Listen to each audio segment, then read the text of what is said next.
Boa noite para todo mundo, oficialmente. Sejam muito bem-vindos a mais um evento da Revista Viva. Hoje a gente vai ter duas autoras aqui para falar um pouquinho sobre os seus trabalhos.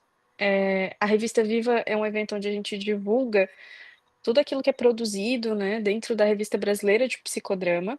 Então a gente discute e amplia um pouco os trabalhos que foram publicados lá na revista, né, que são conservas que foram geradas na revista, foram escritas.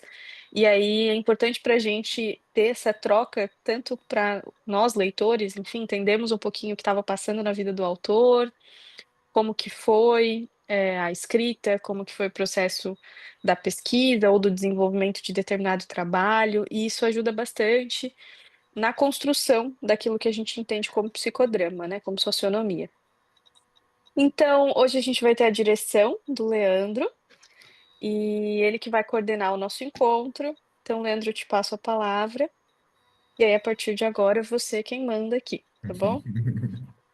Não, não mando nada, não. O grupo é quem manda.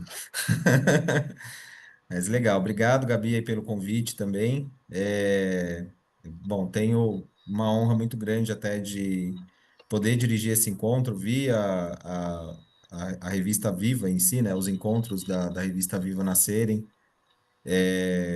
A Leila Kim inspirou bastante também para isso acontecer e é muito bacana de ver isso vivo, inclusive, né? Dando sequência aí dentro do movimento psicodramático também. Bom, a gente tem hoje dois trabalhos a serem discutidos aí, apresentados e trazer esse histórico dentro do que a Gabi comentou. Inclusive já convidando a Gabi a sair da cadeira de diretora de publicações da FEBRAP e sentando na cadeira de coautora de um dos trabalhos também que a gente vai discutir. Mas, bom, vou trazer aqui os temas aí dos dois trabalhos e apresentar também as autoras deles. E aí, conforme a gente vai avançando, vou trazendo ali o que estou pensando para a gente poder discutir e fazer para que esse encontro realmente seja algo agregador aí para não só dentro do que já foi, né, a construção dos artigos, mas que essa troca aí seja rica aí para essa noite fria no Brasil, né? Tá todo mundo de blusa aí, tô vendo que tá todo mundo no mesmo eixo do polo do polo não, no mesmo eixo do frio que vem do sul, né, no Brasil aí. Bom, o primeiro trabalho que a gente. Aqui, enfim, eu não trouxe exatamente na ordem, mas eu estou com os dois trabalhos abertos aqui, até para me inspirar também um pouco aí para a nossa conversa. Um dos trabalhos aí que a gente está falando foi publicado na última edição da revista, aí, acho que foi 2025, né, Gabi? Não lembro o número da edição, até conferir para poder ser mais Agora assertivo. a gente tem uma por ano, né? Então, assim, tem uma edição de 2024 e uma de 2025, então é mais, Ah, ótimo, mais ótimo. fácil. Então, ficou mais fácil para eu também encontrar. A de 2025 foi a versão 35, né? A 35ª publicação da revista Vivo, da Revista Brasileira de Psicodrama. E aí o trabalho que a gente trouxe hoje para o encontro chama, o título dele é Parentalidade de Crianças e Adolescentes em Acolhimento Institucional, Caminho Psicodramático no Amazonas, que aí temos a autora do trabalho, que é a Sandriele Batista Romão, e a coautora Gabriela Pereira Vidal, que já nos conhecemos também. Sansa, quer aproveitar? Dá boa noite aí para o pessoal. Oi, gente, boa noite. Estou muito feliz pelo convite de estar aqui com vocês para falar um pouquinho desse trabalho que foi um marco assim na minha vida e na vida de muitas famílias também que eu acompanhei. E é isso aí, estou aqui. Legal. Bom, outro trabalho aí que a gente vai discutir é a espontaneidade como fator essencial no processo ensino e aprendizagem. Autora Marielle Mesari Vitali. Mari, quer aproveitar também e dar boa noite para o pessoal? Oi, pessoal, boa noite. Que bom estar aqui de novo nesse espaço. É sempre um espaço muito potente de diálogo, que a gente possa fazer uma noite muito bonita juntos. E já aproveito para avisar que vou ficar de máscara porque eu tô com uma reação alérgica, tá? Então, em alguns momentos, talvez eu desligue a câmera para tomar uma aguinha, enfim, porque ninguém precisa ver como que tá aqui por baixo, tá bom? Legal. Sinta-se espontânea como você, ficar à vontade também. O trabalho da Marielle ele foi publicado na edição de 2024, na 32ª versão. É, a proposta que eu pensei para hoje, gente, até aquecendo, inclusive, fiquem bem à vontade, o pessoal que está entrando, o pessoal que está participando aí com a gente, Jussara, José Maria, Andressa, Lucileide, a Ana Beatriz, quem mais for entrando aí também no encontro. Eu pensei em primeiro trazer aquecer, na verdade, o encontro com algumas perguntas para as autoras do trabalho, dos trabalhos, né? E aí, conforme a gente for avançando, podem, de repente, trazer perguntas aí via chat também. E aí a gente abre para um segundo momento para que a gente traga as interações aí com o grupo também, tá? Então, é, pensei já algumas provocações aí, mas eu vou deixar isso para o segundo momento aí, quando a gente for abrir para o grupo, aí na segunda parte, tá? Bom, vamos lá. Eu vou seguir dentro da ordem aí dos temas aí que eu acabei abrindo. Então, para a gente começar, eu queria trazer uma pergunta para ambas, né? E para a Gabi também, eu acho que dentro do que percorreu aí no trabalho aí também como coautora. Mas quem são vocês, né? Quem é a Sandriele, quem é a Gabi, quem é a Marielle? Já tentando trazer também algo que, dentro dos papéis que vocês exercem na vida, algo que remeta também já para o trabalho de vocês. Não necessariamente vocês precisam trazer os pontos dos papéis de vocês que remetam ao trabalho, mas que a apresentação de vocês seja, nesse lugar de quem escreveu o trabalho. Então, pode começar, Sandrelli. Vou deixar você aí para fazer as honras já também. Então, gente, sou psicóloga, me formei lá em 2020. Logo em seguida entrei na graduação, né, em psicodrama. Fiquei muito feliz porque era algo que eu queria muito desde a faculdade.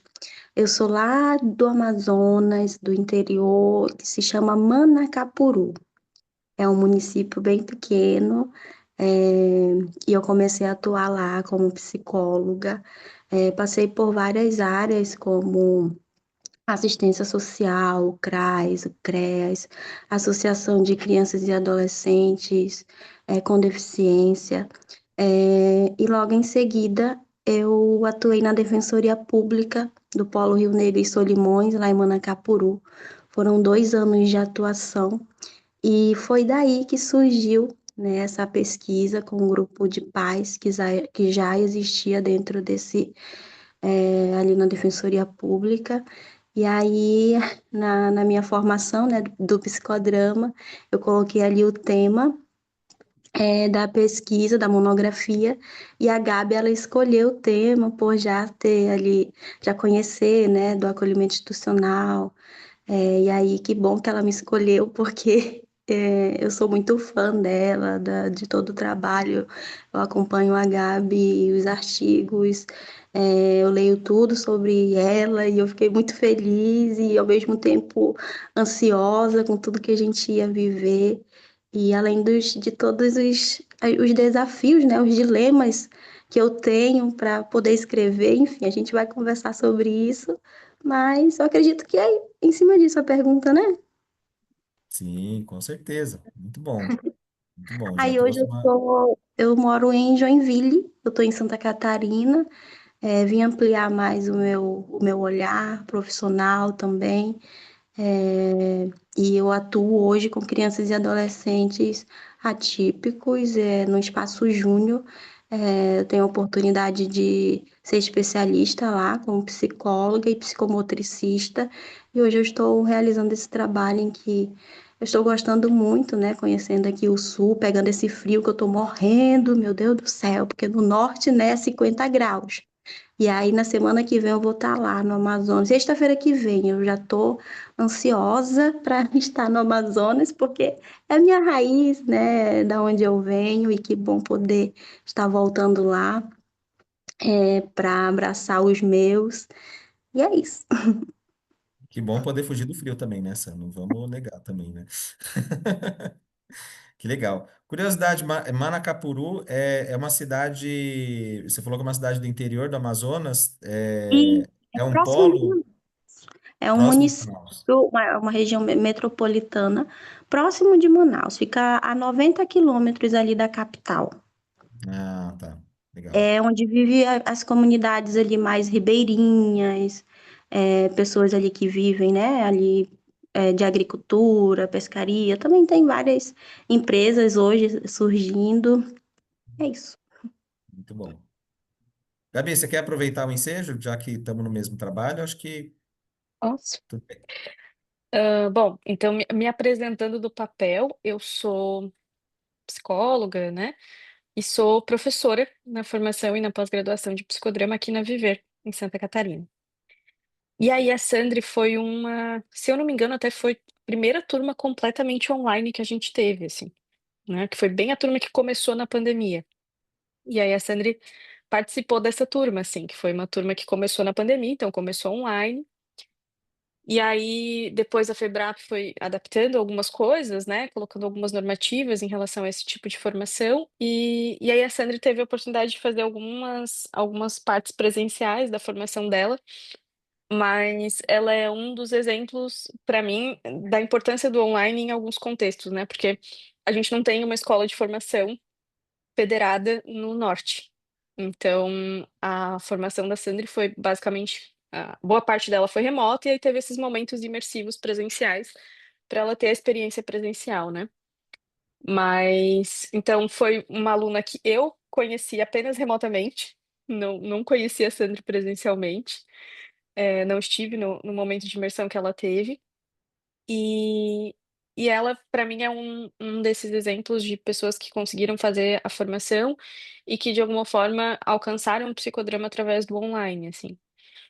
É, e aí, quando eu fui orientá-la, a gente escolheu por temas, assim. A gente tinha os temas e a gente tinha que escolher temas que a gente tivesse afinidade e que a gente se colocaria à disposição para orientar. E ela foi minha primeira orientanda, né? Eu estava no processo de formação do papel de didata. Então, ela foi minha primeira orientanda e eu escolhi o tema porque eu tinha feito um estágio em, no acolhimento institucional também, então eu tinha estudado bastante sobre acolhimento institucional na faculdade. É, e aí era uma temática que depois eu não consegui mais me aproximar depois da faculdade, assim, não consegui mais trabalhar nisso, enfim, né? Fui caminhando por outros espaços, mas que eu particularmente tinha muito interesse, assim. E aí foi uma oportunidade tanto de rever a questão sobre o acolhimento institucional, quanto também de acompanhar o processo de formação da Sandrelli como psicodramatista, assim, né?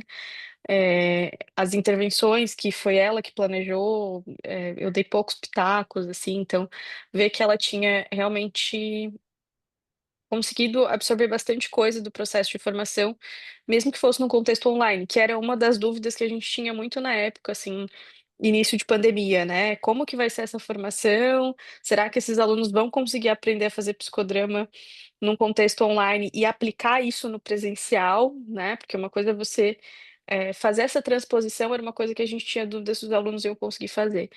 Então foi muito legal acompanhar a Sandra também por esse movimento, assim, de ver ela fazer essa transição e ver ela praticando isso no presencial.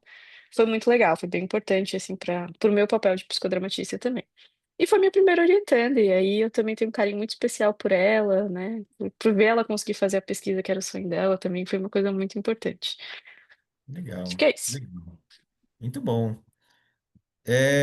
Bom, Sam, ô Mari, eu vou tomar a liberdade até de voltar para a Sandriele, porque eu entendi que você estudou psicodrama na Viver, e eu estou supondo que foi no movimento quando você se mudou para o sul do país, né? Ou não?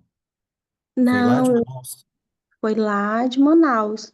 Eu fiquei atrás, né, da pós em psicodrama, porque desde a faculdade ali no quinto período eu conheci o psicodrama ali de uma professora da faculdade que deu uma aula apenas, e depois nunca mais. E aí eu comecei a ter interesse pela área, fazia muito sentido para mim. Eu comecei a pesquisar e eu via que não tinha nada, não tinha curso, não tinha nada sobre na região, não tem nem psicodramatista, eu acho. Assim, é muito difícil. Acho que a luta aqui, a luta também é do norte. é, Então aí temos nós duas, eu acho que mais um, mas é difícil assim, encontrar psicodramatista no norte.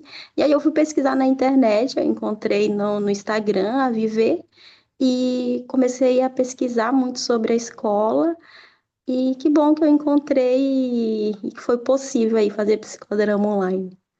Legal, legal, legal. E a Lu Bom, fez a Lu, desculpa, a Sandri fez uma coisa muito importante que foi quando eu falo dessa coisa da imersão, que ela, né, os alunos vêm para cá, para Santa Catarina para fazer.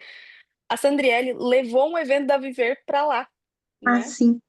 E aí foi E onde ela teve a imersão presencial, assim. Então ela organizou um evento e a Vivi foi fazer psicodrama lá em, não lembro qual foi a cidade, foi em Manacapuru? foi em Manaus, Manacapuru Foi em não, em Manaus. Manaus. Uhum, foi bem Pronto. legal. E aí ela legal. organizou o evento de psicodrama, chamou o pessoal do Viver e teve o evento lá para ela poder fazer a imersão dela. Ó, Uhum. gravem bem esse rosto, gente. Ela pode ser a grande propulsora do psicodrama no norte do país, porque tá em falta mesmo, assim. Então, quem sabe você traga isso como um movimento de, olha, é aquela sementinha que plantou e vai nascer uma floresta, não é nenhuma árvore. Legal. E aí, Marielle, conte-me tudo, não esconda nada. Quem é você? Oh, então, quem sou eu? Que pergunta difícil, né? Eu vou falar a partir de alguns papéis, né? E os papéis que Então, atravessaram esse vou, trabalho. vou, vou reformular a minha pergunta. Quem é a autora do artigo? Ah, é muito melhor. Agora eu saí da crise existencial que eu tinha entrado, então. Bom, eu sou psicóloga, psicodramatista, eu sou professora universitária de graduação e pós-graduação. Sou professora da Viver Mais Psicologia também, estava aqui no grupinho da Viver hoje. E também sou pesquisadora. Então, no momento eu estou finalizando aí um curso de doutorado e um curso de PhD também. E esses três papéis, eles atravessam muito a minha vida profissional.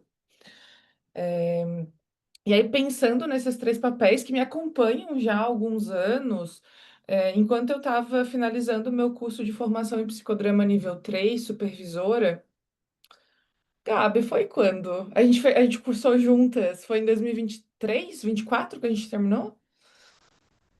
Eu acho que foi ano passado. O nível 3 foi ano passado. Isso, obrigada, Gabi. Eu sou péssima com números e anos.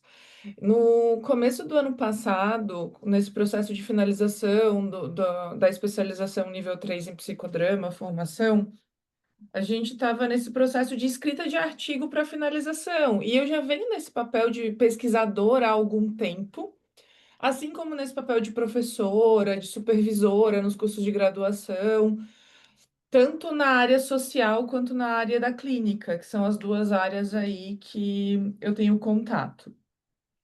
A partir disso, automaticamente me veio à cabeça a ideia de pensar e refletir sobre a espontaneidade nesse processo de ensino-aprendizagem, porque a espontaneidade foi o que me aproximou do psicodrama lá na quinta fase da graduação, muitos anos atrás.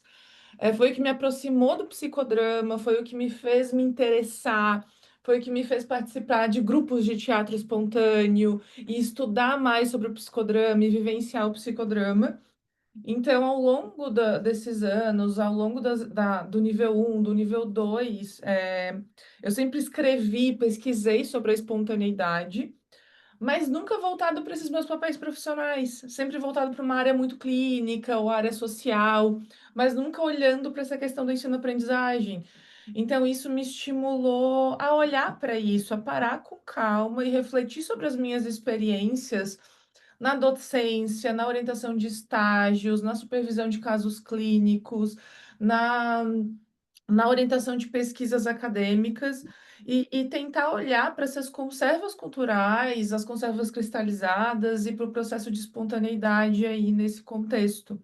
E aí surgiu esse artigo, assim, ele fluiu, foi é uma conserva que veio de um ato espontâneo, né? Joguei para o mundo. Legal, legal. Bom, eu vou aproveitar até que você já trouxe um pouco de como que você chegou, né, no artigo também, vou puxar o mesmo ensejo aí da Sandriele. Ou seja, até um pouco do que você contou da sua história, eu imagino que, como o seu artigo ele destaca muito também a questão da parentalidade de crianças e adolescentes em acolhimento institucional no Amazonas, então algo me diz que esse trabalho surgiu esse artigo surgiu desse trabalho que você fez na Defensoria Pública de lá, né?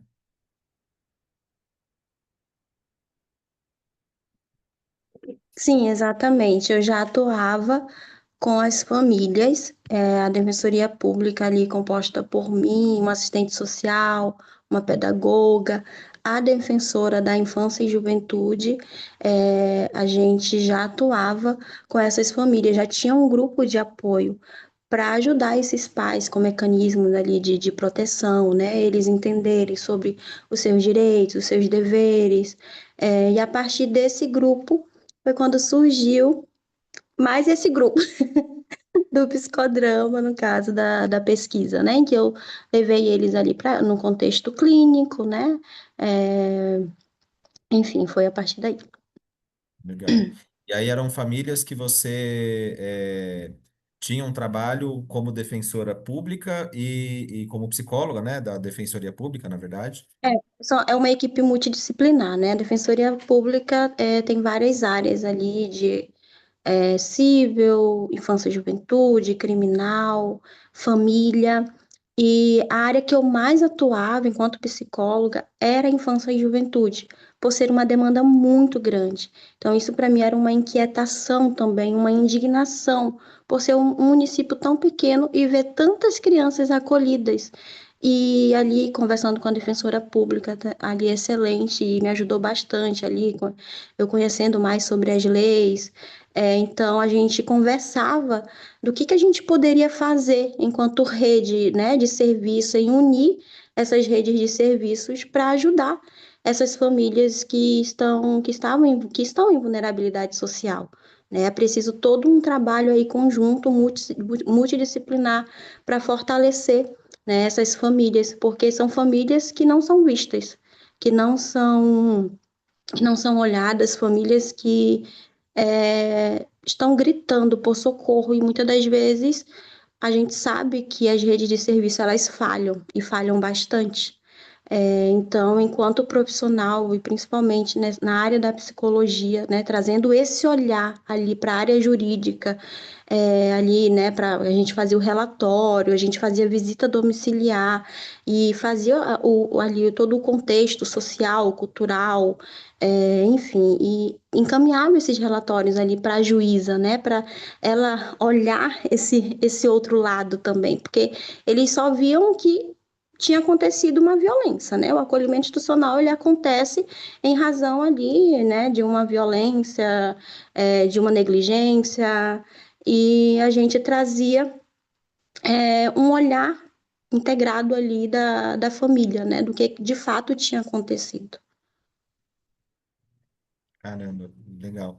E é bom, eu imagino que tenha sido um trabalho até bem intenso ali, que foi um grupo que foi separado para que você tivesse a intervenção ali em cima disso, né? Exatamente. Legal. É, bom, trabalho realmente potente aí. E, ô Marielle, dentro do seu campo de estudo, o público que você trabalhou foi mais na questão vamos dizer assim, o seu, o seu laboratório, né? Foi no ensino-aprendizagem de adultos, de crianças, foi mais de adultos na parte da formação dentro da psicologia, dentro do psicodrama, qual que era o campo ali que você abordou? O meu laboratório de pesquisa foi eu mesma, né? Foram os meus papéis profissionais, assim, foram recortes de vários momentos da minha atuação enquanto professora, pesquisadora e professora, supervisora, orientadora, né? Aí eu vou ter que entrar um pouquinho nessa questão de metodologia de pesquisa para explicar o que eu fiz. Basicamente, é uma pesquisa totalmente qualitativa para que eu pudesse aprofundar ali essa questão das experiências do meu próprio percurso profissional enquanto desempenhando esses diferentes papéis profissionais, pensando na minha relação com os estudantes adultos, né? Tanto Ah, estudantes da graduação, do curso de graduação em psicologia, na faculdade em que eu leciono, quanto os estudantes da formação em psicodrama, nível um. Então, as experiências que eu trouxe aqui nesse artigo, eles são pequenos recortes de diferentes momentos. Então, enquanto professora de graduação, eu trouxe a experiência com uma turma de 47 estudantes, onde eu estava ministrando a disciplina de estudos de gênero para a sétima fase da graduação em psicologia. E aí eu vou apresentando como eu utilizar é um verbo meio estranho, né? Como eu utilizo o psicodrama em sala de aula, em disciplinas que não são do psicodrama, porque no ensino privado brasileiro, poucas são as faculdades, as universidades que tem psicodrama na grade. Então, enquanto psicodramatista, eu tentava colocar o psicodrama nas aulas de diferentes matérias. E como eu sou uma professora que dá aí, matérias associadas à psicologia social, o psicodrama casa muito bem. Então, eu uso muito sociodrama, uso a pedagogia psicodramática, uso diferentes recursos, retramatização. Eu uso muitos recursos do psicodrama, da socionomia em sala de aula. Então, eu usei esse recorte específico, dessa disciplina para trazer. Eu trouxe a orientação no campo da extensão de estagiários na área social e clínica da graduação, orientação de monografia final de psicodrama. Então, foram diferentes recortes, diferentes cenas da minha atuação profissional para aprofundar como essa dinâmica relacional entre professora e estudantes possibilitam esse desenvolvimento profissional espontâneo também, né? Ali muito nesse bom. percurso. E a sua base, assim, pensando na construção do trabalho, foi algo já pré-determinado, muito na espontaneidade dessa relação professor e aluno, ou foi algo que foi emergindo e você chegou nesse lugar?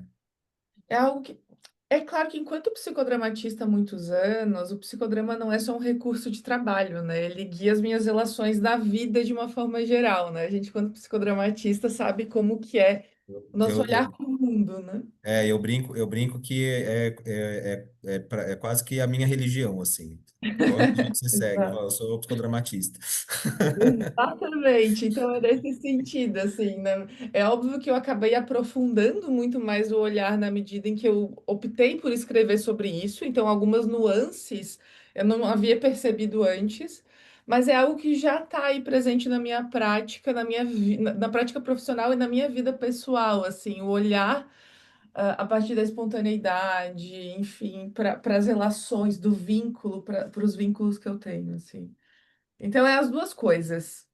Tá. Foi algo que foi emergindo e você acabou, enfim, fazendo um recorte a partir de conclusões que você já começou a tirar dentro da sua vida, ali dentro do que você colocava. Legal. Exatamente. E, bom, aqui a gente tem. É bem interessante que tem dois trabalhos, acho que com vieses distintos, porque e acho que isso também é uma graça que eu digo assim, no sentido de olha que bacana, né? Dentro do contexto, né, do estudo científico, das construções de trabalho dentro do psicodrama, que permite que a gente consiga fazer um recorte tanto de um estudo baseado ali em conceitos, algo mais científico, como é o caso ali da Marielle, como também fazer uma leitura científica através de vivência, né, que é o caso do trabalho da Sandriele. E aí, eu queria que você contasse um pouco dessa jornada, né? Eu dei uma lida ali dentro do seu trabalho, enfim, peguei alguns pontos. E só de bater o olho ali na construção do seu trabalho, junto ali com a Gabi, fica nítido ali que existe ali o relato das vivências que foram feitas com as famílias que você trouxe ali como objeto de estudo ali para o seu artigo também, né?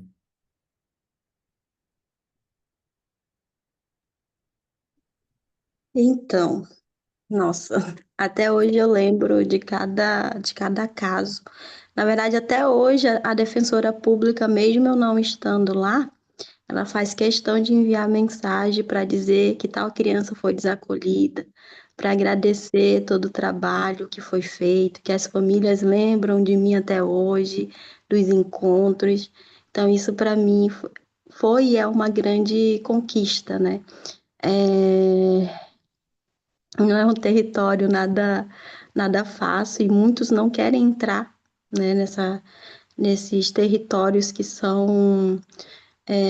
Eu ouvia muito, né? Ah, eu não vou lá porque é muito perigoso, eu não vou lá porque já é um caso perdido. Então, essa pesquisa surgiu como uma indignação também, sabe? Para eu poder dar voz a essas realidades, a essas famílias que se encontravam ali pedindo socorro. E ninguém parava para ouvir, apenas para julgar. E não sabiam o que estavam por trás. Não sabia ali a questão, né, econômica, social, e que elas precisavam ali de um apoio, né? Saúde mental, a gente fala sobre isso, né? Sobre moradia, sobre trabalho. E simplesmente elas não tinham. E cadê as redes de serviços nesse sentido? Então eu bati na porta do CAPS, bati na porta do CREAS, bati, enfim, todas as redes de serviços possíveis na escola de cada criança. Eu juntei o grupo e o que está acontecendo? Onde estão as intervenções? Onde está o nosso trabalho? Então a gente foi. Primeiro eu fui aquecendo, sabe? Essa equipe, para que a gente possa realmente agir como agentes de transformação, né? Então, foi uma trajetória muito desafiadora, não foi nada fácil. Eu chorava assim, tinha dias que eu falava, meu Deus, será que é aqui mesmo que eu tenho que estar? Eu não aguento mais. Aí eu compartilhava isso na pós-graduação, que foi muito importante para mim. É, Me fortaleceu ao passar por isso e depois de eu dar vida a essa pesquisa juntamente com a Gabi ali, me ajudando em cada né, conversa, em cada motivação também, e ela sempre mostrando também a minha potência enquanto profissional e que muitas das vezes eu me achava muito incapaz, né? Será que eu vou conseguir atuar como psicodramatista? Será que eu vou conseguir acolher essas famílias? E ali a Gabi sempre me motivava, então eu fui. Eu realmente fui, peguei os meus medos, as minhas inseguranças e fui. E que bom que eu fui. E que bom que muitas crianças ali, acredito que das 8 famílias que eu acompanhei nesse grupo, todas as crianças foram desacolhidas. Isso assim, eu me emociono muito, né? Porque realmente era de olhar a situação de cada família e ver ali que realmente não ia para frente com o acolhimento, com as intervenções adequadas. As famílias elas se fortaleceram, né? E o objetivo principal dessa pesquisa foi justamente analisar como o psicodrama ele como que ele ajuda na construção do papel dos pais, né, de crianças e adolescentes que estão em acolhimento institucional. E ali a gente verificou quais são as conservas culturais, identificou quais as necessidades nesse papel de pai e mãe, como o psicodrama ele pode ajudar no fortalecimento de vínculo com esses filhos que estão em acolhimento. A Gabi pode até me ajudar aí nesse sentido, lembrando também, porque foi lá no início de 2024, né, que a gente realizou essa pesquisa. Se puder contribuir, Gabi. Eu fiquei pensando também, Sandra, assim, o quanto. Porque uma coisa que é importante, né? O trabalho da Sandra, ele não era psicoterapêutico. O trabalho na defensoria, assim, né? Ela tinha um grupo de apoio, enfim. Era um trabalho que ele era muito mais da psicologia jurídica, da psicologia social, assim, do que psicoterápico. Hum. Só que a formação dela tinha esse enfoque, né? Então, a gente trabalhou tanto na necessidade das pessoas com quem ela estava, quanto eu acho que nessa necessidade, não é necessidade a palavra que eu quero, assim, mas nas faltas que a gente percebe, assim, do sistema, né? Então, a Sandrelli falava muito nas nossas primeiras orientações, do, desse lugar de que, fazendo esse trabalho na defensoria, ela percebia que tinham, claro, né? Eram pessoas que tinham cometido alguma violência, alguma negligência com esses adolescentes ou com essas crianças, mas também eram às vezes pais que, enfim, que tinham se arrependido, que tinham reconhecido seus erros, que tinham um movimento para tentar mudar e recuperar essa família, recuperar a guarda dessas crianças, só que não tinha um trabalho, além do grupo de apoio, que de alguma forma fizesse uma intervenção psicoterápica com eles. E aí foi onde a pesquisa dela entrou, assim, né? E essa lacuna, talvez, de intervenção que ela encontrou. E aí, então, teve esse convite para esses pais, com autorização da Defensoria Pública, né? Teve esse convite para que esses pais, esses familiares, pudessem participar num ambiente externo, né? Que era a clínica onde ela atuava, participar desse grupo psicoterapêutico, assim. E é muito legal a gente ver que o psicodrama, ele poderia e pode, enfim, ser usado nos dois espaços. Ele pode ser usado num contexto socioeducacional, social, enfim, como também pode ser usado no aspecto clínico e dessa possibilidade de intervenção, assim, né? Eu acho que isso me pega bastante, a gente pensar nessa mudança. E aí a gente viu, assim, esses pais pensando. E quando eu falo pais, é importante a gente destacar que tinham pessoas ali que não eram necessariamente pais, né, Sandra? Eu não lembro se era uma irmã, agora eu tô na Mas dúvida, mas uma madrasta. isso, uma irmã e uma madrasta. Porque muitas vezes são essas pessoas que fazem o papel de parentalidade, né? Então, essa irmã era uma irmã que cuidava dos irmãos que tinham sido acolhidos, né? A madrasta também era uma madrasta que acabou assumindo a criação enfim, dos filhos, e mesmo depois tendo terminado, se eu não me engano, com a pessoa, ficou com a criação dessas crianças.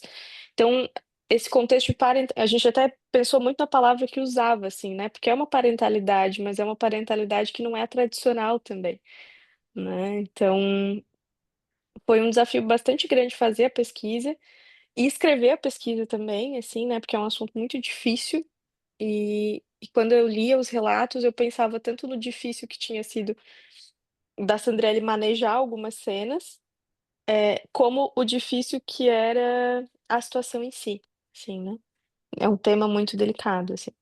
E a gente, conforme a Sandra estava comentando, né, na insegurança, no medo ali de, meu Deus do céu, socorro, o que que eu faço?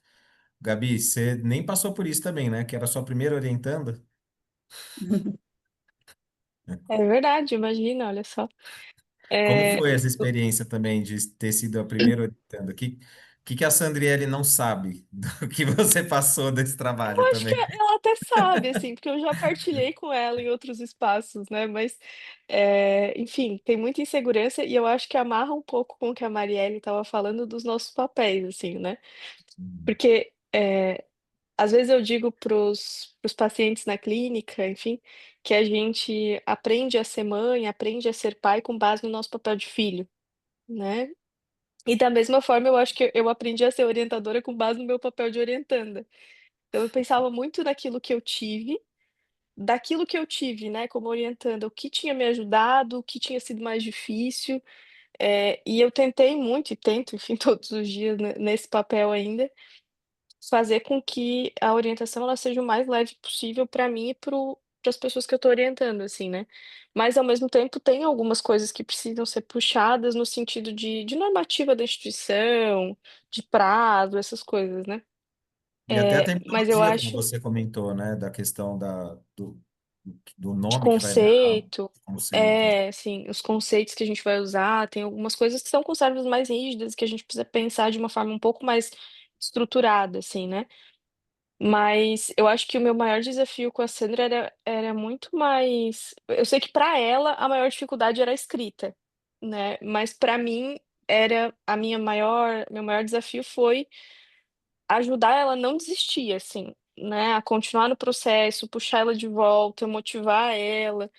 Muito, porque é uma coisa que pesa, assim, o processo de escrita, o processo de você fazer uma pesquisa, principalmente quando a gente fala enfim, né, do contexto neoliberal que a gente vive, Sandrelli era uma pessoa que trabalhava muito. De forma geral, eu não sei vocês, mas assim, dos psicólogos que eu convivo, a maioria de nós trabalha muito. Então, era uma pessoa que tinha pouco tempo para se dedicar para uma escrita, que quando tinha esse tempo estava cansada, queria fazer outras coisas, né? Porque realmente a gente vive um processo de exaustão. Então, eu acho que esses eram os maiores desafios para mim, mesmo que para ela fosse a escrita, para mim era fazer ela não desistir da escrita, assim, ficar ali do ladinho, puxando, às vezes dando carinho, às vezes dando um empurrão, assim, né? Mas manter ela no processo de fazer, assim. Legal. Ô, Mari, e dentro da sua construção, né? Até pegando o gancho aí da fala da Gabi, é, o que que você encontrou dentro do seu trabalho de é, barreiras dentro da conserva no processo de ensino-aprendizagem? Qual que é a... Eu vou usar assim, uma referência como brecha, mas talvez não seja nenhuma brecha, assim, talvez seja realmente um campo vasto aí, da espontaneidade dentro desse fluxo, né? Porque até quando eu peguei o seu artigo, ali me remeteu um pouco na questão das conservas básicas ali, por exemplo, de grade curricular, né? Existe o recorte ali dentro do seu trabalho, no seu papel de orientadora, de supervisora, de professora de graduação, mas é um reflexo que se expande para qualquer campo da educação, né? Existe um padrão ali de uma grade curricular que precisa ser seguido, e isso foi definido de alguma forma, enfim, dentro, às vezes, até de um movimento político que existe a partir do momento que as pessoas, que existem a diretoria de ensino e o Ministério da Educação que define que algo precisa ser dado dentro de um contexto, dentro de um conteúdo. É, e a partir do momento que a gente coloca que algo precisa ser, a gente já está remetendo um pouco num lugar de uma conserva cultural. Então, eu queria que você trouxesse um pouco dentro do que você escreveu também, dentro até, enfim, independente se escreveu ou não, mas dentro do que os seus estudos trazem, até onde fica ali a conserva dentro desse processo e qual que é o espaço da espontaneidade também. Perfeito. Eu tava pensando nisso exatamente ouvindo a Gabi agora, né? A Gabi tava falando, eu tava aqui concordando com o que ela tava trazendo sobre essa questão do processo de orientação e relembrando dos momentos que eu estive nesse papel, tô nessas reflexões também, no processo de escrita do artigo. E eu estava pensando muito sobre essa questão dessas etapas de tomada de papel, né? Onde quando a gente se torna orientadora, professora, supervisora, a gente vai entrar ali no role taking e vai pegar aquelas referências, aquelas conservas que a gente tem, das relações que a gente teve, que funcionou ou que não funcionou, mas é só o que a gente sabe, e vai reproduzindo nesse papel, né? E passando para esse role-playing, que é conseguindo, de alguma forma, se colocar mais nesse papel e aprendendo com ele e sendo mais espontâneo nesse papel. E eu até falo isso no artigo, né? Eu não posso dizer que eu já cheguei no role creating desse papel de professora, pesquisadora, orientadora, que talvez sim, talvez não. Mas eu acho que essas etapas de tomada de papel, o nosso próprio papel enquanto professora, orientadora, supervisora, atravessa muitas conservas, né? E não necessariamente as conservas são ruins. As conservas, quando elas se cristalizam, elas são ruins, mas as conservas, elas são a base para atos espontâneos. Então, não necessariamente ter essas conservas é o que prejudica esse processo de ensino-aprendizagem espontâneo. E aí, pensando em cada contexto especificamente, eu vou falar um pouquinho sobre aquilo que eu coloquei no artigo, né, que é o que está mais aquecido, que quando eu estava. Sempre que eu começo uma disciplina, sempre que eu leciono uma disciplina na graduação, que é quando a gente tem mais tempo, a gente passa um semestre com a turma, ou pelo menos 10, 12 encontros, eu sempre no primeiro encontro da disciplina eu faço um sociodrama. Eu faço um sociodrama para entender o que que os estudantes já conhecem sobre aquele tema, e mapear as conservas que eles têm. Por exemplo, a disciplina de estudos de gênero, a gente sabe que debater gênero no Brasil e uma disciplina que tem gênero no nome, estudos de gênero, a gente sabe que é delicado, para falar o mínimo, né? Sensível, né?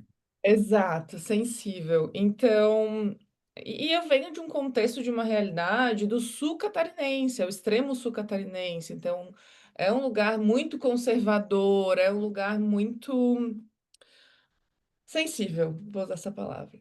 Então, nesse primeiro encontro, nessa primeira aula, eu fiz um sociodrama justamente para tentar entender as conservas que eles tinham com relação a gênero. Então, gênero, identidade de gênero, orientação sexual, o que que eles já sabiam, o que que eles não sabiam, o que que eles gostariam de se aprofundar e saber mais.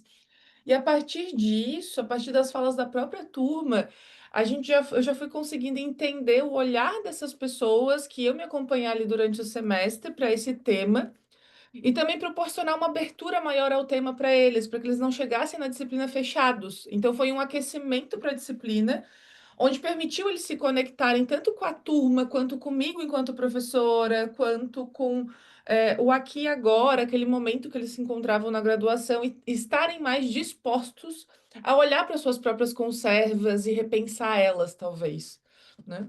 Então, o trabalho, eu gosto muito de trabalhar em sala de aula na graduação dessa forma, justamente porque eu dou aulas relacionadas ao campo da psicologia social, então a gente sempre mexe com temas muito sensíveis. Isso é uma forma de acessar as conservas que eu, enquanto estudante, tenho com relação a esse tema, proporciona uma abertura para eu refletir sobre ele, né? E entender que existem possibilidades no mundo, né? Então, isso abre espaço para espontaneidade. Então, a partir do olhar para a conserva, a gente abre espaço para espontaneidade. E quando eu paro para pensar no campo da orientação de monografia, eu concordo plenamente com a Gabi, assim, isso é uma coisa que eu discuto muito com os meus orientandos, que eu amo pesquisar, eu amo esse meu papel de pesquisadora, só que é algo que tempo, exige energia, exige dedicação.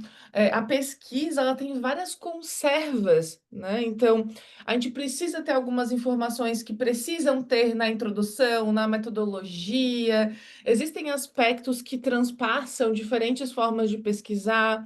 Existem conservas colocadas no campo da pesquisa. Só que eu gosto sempre de pensar que existe espontaneidade na forma como a gente vai fazer isso, porque existe liberdade para ser criativo na forma como a gente concretiza esses diferentes tópicos da pesquisa. E principalmente na escolha do tema. Na escolha do tema de pesquisa. Justamente por ser algo tão difícil, ser um tema que brilha os olhos é muito importante. Então, a escolha do tema tem que ser um ato espontâneo, né? Então, eu acabo trabalhando muito isso. E no campo da orientação de estágio, eu faço uma reflexão a partir de relações simétricas. Então, a partir de uma leitura aí da teoria dos clusters, principalmente a partir de bustos, eu reflito sobre como estabelecer, nesse lugar de orientadora, nesses grupos de supervisão de estágio social, grupo de supervisão de estágio clínico, a gente conseguir proporcionar um espaço não hierarquizado com os estudantes para que eles se sintam potentes também para refletir as suas próprias práticas, as suas próprias leituras, enfim. E ter esse espaço para diálogo e troca. Então, eu vou nessa direção, assim, para proporcionar esse espaço mais espontâneo. Muito E bom. não sei se eu te respondi, mas é isso que eu fui pensando conforme eu fui ouvindo vocês falarem, fui refletindo sobre esses diferentes aspectos aí. Mais do que me respondeu, você me inspirou, Marielle. que eu já me vi no lugar também de, às vezes, a vontade de fazer algo, primeiro pensando no aspecto científico também, e me vendo só fazendo depois que realmente você fala, puxa, esse tema aqui pega e dá para desenvolver, e aí a gente desenvolve e vai. E acho que é uma inspiração também se a gente pega no campo da educação de forma geral, vale para qualquer lugar, assim. Se você vai fazer um curso por iniciativa própria, né? Vamos esquecer a questão da educação básica ali. Mas se você escolhe um curso por iniciativa própria, de graduação, curso técnico, curso livre, pós-graduação, por mais que você às vezes esteja interessado ou interessado em fazer, se você chega e não dá match ali com o tema, com o curso e tudo mais, o negócio não vai, né? Se vai, vai às vezes forçado e aí, enfim, o ganho disso não é espontâneo, né? E aí acaba sendo algo com é, pouca aplicabilidade ali no dia a dia e tal. Mas muito legal. Bom. Eu vou pedir licença para a Sandriele, para a Marielle e para a Gabi, para a gente quebrar a quarta parede agora. Pode ser? Então, eu vou trazer o pessoal que está acompanhando aqui para a roda, para a gente poder abrir esse espaço. Nem para a roda, né? Vamos trazer para o palco em si. Para a gente começar, bom, só recapitulando, né? A gente está aqui com o José Maria, com a Jussara, com a Andressa e com a Ana Beatriz. É, eu queria saber, enfim, queria que vocês se apresentassem também de uma forma breve, enfim, traz o nome e o que trouxe vocês para esse encontro.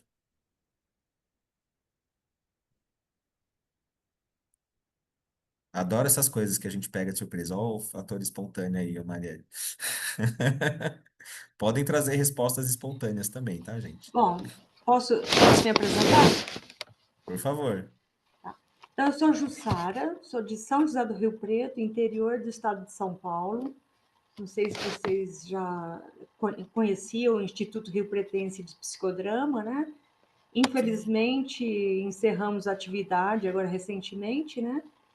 E eu venho da área organizacional, eu trabalhei muito, sou psicóloga, trabalhei muitos anos como monitora de treinamento de uma concessionária Volkswagen aqui, fiquei 15 anos, e eu fazia o psicodrama sem saber que era, né? Fazia pelo menos assim, meio sem noção, né?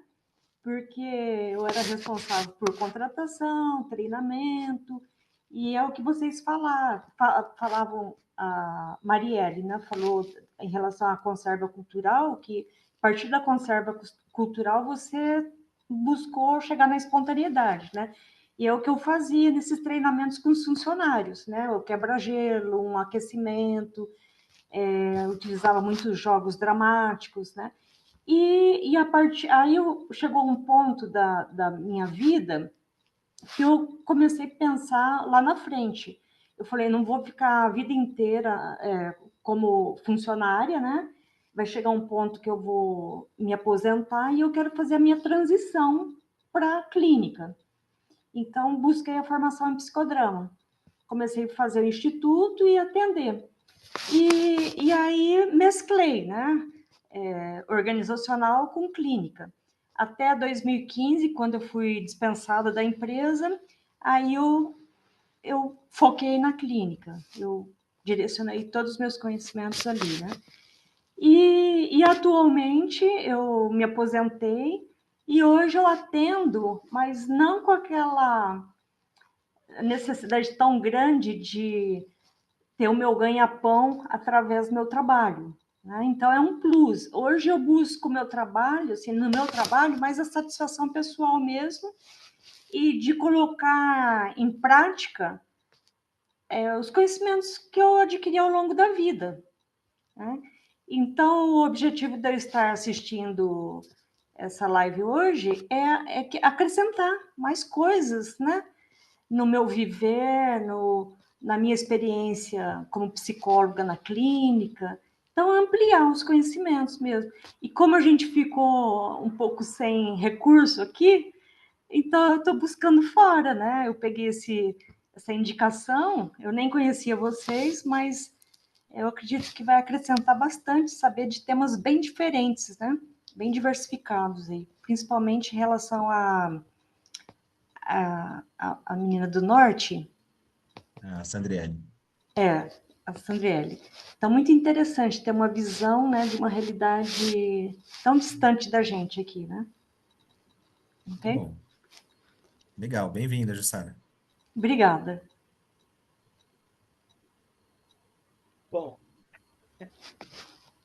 gente, para mim é um prazer, né? Eu ouvindo vocês, mas eu cheguei aqui através principalmente do trabalho da Sandriele. O tema foi que me chamou mais atenção, porque eu sou psicólogo de formação, pedagogo, né, sou psicodramatista. Eu já falo que sou das antigas, né? Porque eu comecei no psicodrama lá em 1998. Então, fiz, né, o nível 1, nível 2, nível 3. Hoje eu sou professor supervisor também pela BPS e dei aula durante muitos anos, né, em faculdade também, psicologia da educação, psicomotricidade, na área de pós-graduação também na área de recursos humanos.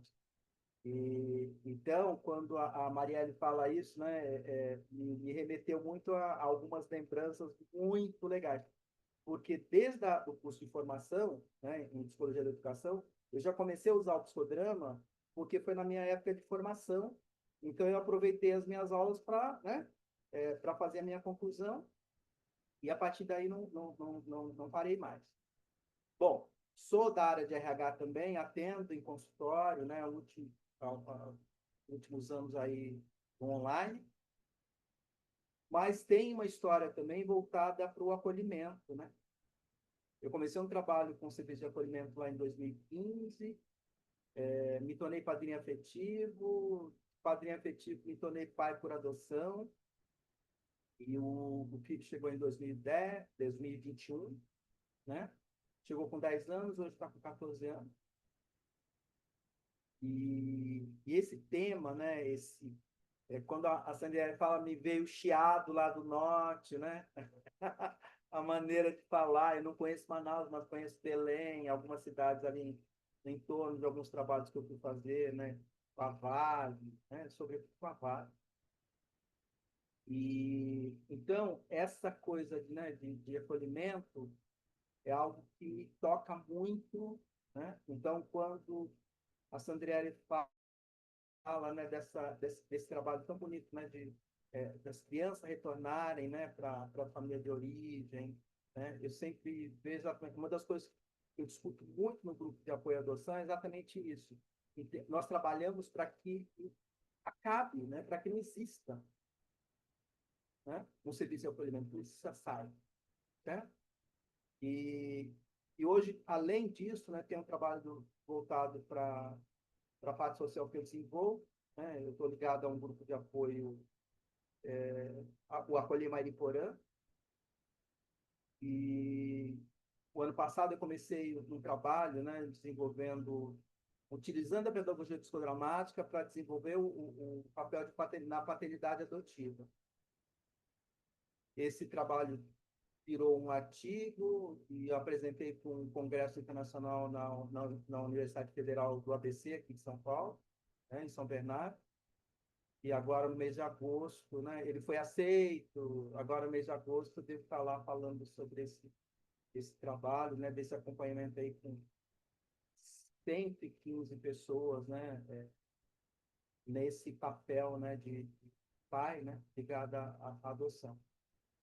Então, à medida que eu ouço cada coisa, né, que eu ouço aqui, me emociona porque é algo que me toca, né, tem tudo a ver comigo, não só profissionalmente, mas na minha vida pessoal também. Legal. Veio por um e ganhou dois, né, Zé? Exatamente. Legal. Andressa, Ana Beatriz, vocês estão presentes? Querem abrir aí para a gente compartilhar também? Oi, Ana. Oi, boa noite. Boa noite. Eu sou a Ana, sou psicóloga clínica.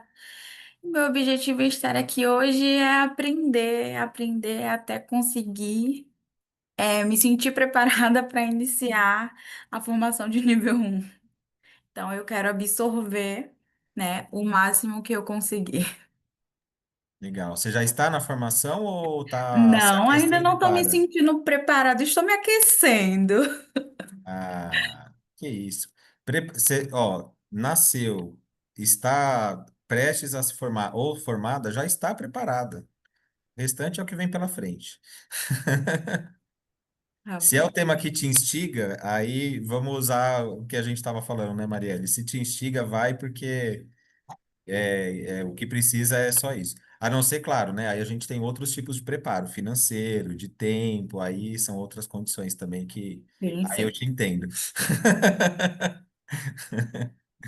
Legal. Bem-vinda. Você é de onde, Ana? Eu sou de Fortaleza, mas atualmente eu moro em São Paulo. Legal. Você prefere que chame de Ana ou de Beatriz ou de Ana Tanto Beatriz? faz. Tá bom. Legal. Andressa tá por aí também? Boa noite. Oi, É, Andressa. Estamos te ouvindo eu agora. só não vou abrir a câmera porque eu não me arrumei. Fica. Mas eu tenho 24 anos, eu moro em Chapecó, Santa Catarina, sou formada como psicóloga e estou fazendo a formação em psicodrama da turma 24A. Trabalho com RH já faz um ano e meio e faço atendimento online e presencial também. E o que meu objetivo, né, aqui é me aprofundar, né, aprender cada vez mais. Legal. Muito bom. Você está na Viver também, Andressa? Só para te encontrar aí no grupo também. Sim? Sim, aham, da pós em psicodrama. Ah, legal. Bem-vinda. Muito bom. Bom, pensa que vocês viram um filme, um episódio de uma série ou uma peça de teatro que foi apresentada agora há pouco, e que a gente agora está tendo a oportunidade de sentar em algum lugar e conversar sobre aquilo que a gente viu também. E aí eu queria convidar a Jussara, José Maria, Ana Beatriz e Andressa a trazer o que vocês viram desse filme que chamou a atenção, ou dessa série, ou dessa peça, que chamou a atenção, com a oportunidade até de eu mandar o recado para os autores aí e atores, né, e atrizes principalmente, é, do que a gente presenciou e a gente poder ter esse diálogo. Então, o que vocês, que filme que vocês viram, ou que série, ou que peça vocês viram, o que chamou a atenção dentro desse espetáculo que foi apresentado também?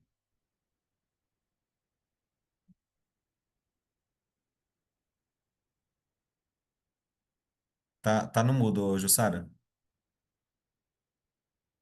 Eu assisti semana passada, é um filme, é uma animação, e eu levei a minha neta, de 11 anos, né, para assistir com ela.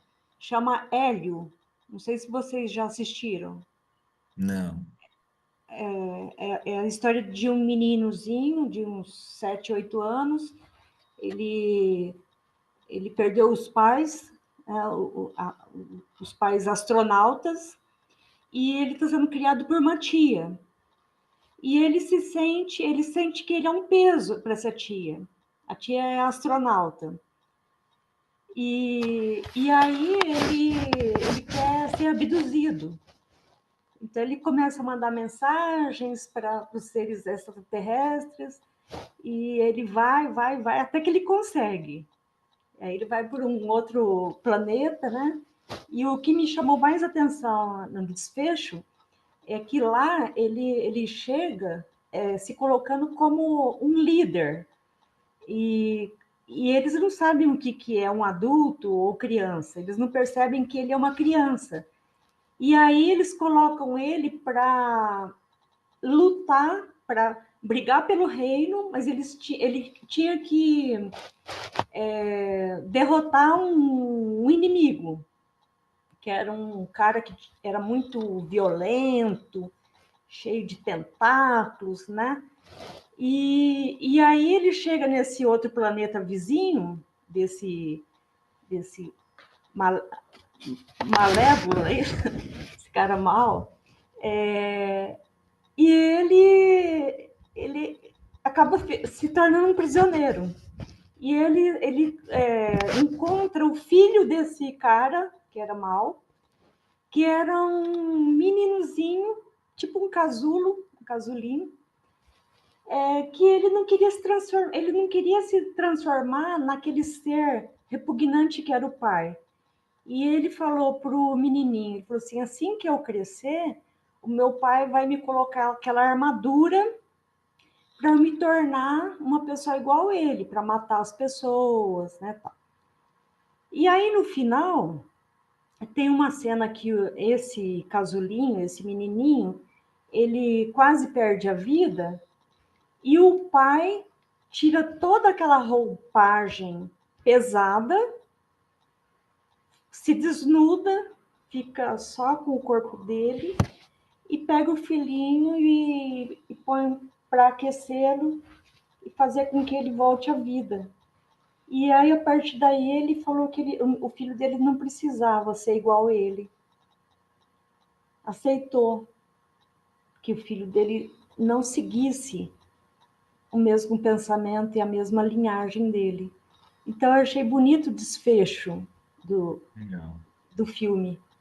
Eu tô fazendo, tô Ficou meio fazendo. confuso, gente. Não sei se deu para Não, entender. na verdade, eu acho que você trouxe uma fala bastante espontânea, né, dentro do que você, do que te remeteu e muito inspirado no que a gente viu, agora há pouco, né, da apresentação dos trabalhos e tal. E aí vou fazer uma provocação para a Sandriele em cima disso, para a Gabi. Qual a similaridade ou quais analogias que vocês conseguem fazer nessa história? E já, bom, quem não viu o filme, gente, sinto muito, vocês vão ver já sabendo toda a história. Começa por primeiro ponto. Segundo ponto, eu não vou colocar meu filho para ver esse filme, porque ele tem 3 anos, ele vai chorar desesperadamente no meio do filme e não vou conseguir terminar de ver, e ele muito menos. Então, é, sabendo que a gente já viu agora um outro filme também. Sandra e Gabi, tem alguns pontos dentro das vivências que foram relatadas ali no artigo que remetem também a um pouco do desfecho. Qual que é o nome do filme, ô, Ju? Desculpa, Hélio, Hélio. Hélio. Bom, eu fiquei pensando, a Sandra também me ajuda, mas assim, eu fiquei pensando muito que dentro da teoria de papéis a gente fala sobre essa constituição de um papel, assim, né? E do quanto ele vai sendo atravessado por várias coisas. E a realidade social é uma delas, a realidade externa, né? Sociopolítica é uma delas, enfim. Então tem várias coisas que vão atravessando a forma como a gente vai dando ao papel, assim, a forma que a gente vai dando a esse papel. E a Jussara fala de dois papéis, assim, de forma geral, né? De pai e de filho, assim. E claro, é uma animação, ela representa algumas coisas, enfim. E eu fiquei muito pensando no lugar que esse filho assume de um medo, de uma expectativa do que esse pai espera, né? E desse pai também do lugar que no final ele se coloca, mas que até então ele não tinha, assim, né? Que é esse lugar quando você fala da desnudez, assim, né? Eu fiquei com a palavra, não é bem fragilidade, mas eu fiquei com a palavra fragilidade, que assim é vulnerabilidade, talvez, se colocar mais vulnerável, e o quanto isso também aparece na pesquisa da Sandriele, assim. No grupo, os pais falavam sobre o momento, por exemplo, em que eles perderam os filhos. Tinha algumas cenas que eles contavam como que foi o momento da perda dos filhos, como que foi o conselho tutelar ir lá e buscar, né, e reconhecer que eu não fui o pai que eu queria ser, que eu não fui a mãe que eu queria ser, assim. E aí isso me remeteu à vulnerabilidade que você falou desse pai que fica desnudo. E tem uma situação em especial, assim, na pesquisa da Sandrelli, que é uma mãe que a filha falece, assim, né, que ela perde realmente a filha durante esse processo, assim. E, e aí me vem muito isso também, quando você estava falando, né, essa perda do filho, que é uma perda, por vezes, para o acolhimento, né, e para não saber se eu vou conseguir retomar a minha relação com esse filho ou não, se eu vou conseguir manter esse vínculo ou não. E nesse caso em especial, assim, foi uma perda real, no sentido de morte, de não ter como reaver o vínculo, por causa da morte, assim. Então me vem essas associações, tanto da constituição do papel de pais, que é o foco maior, mas também dos filhos, assim, né, quando você traz o relato. O que que você acha também, Sandra?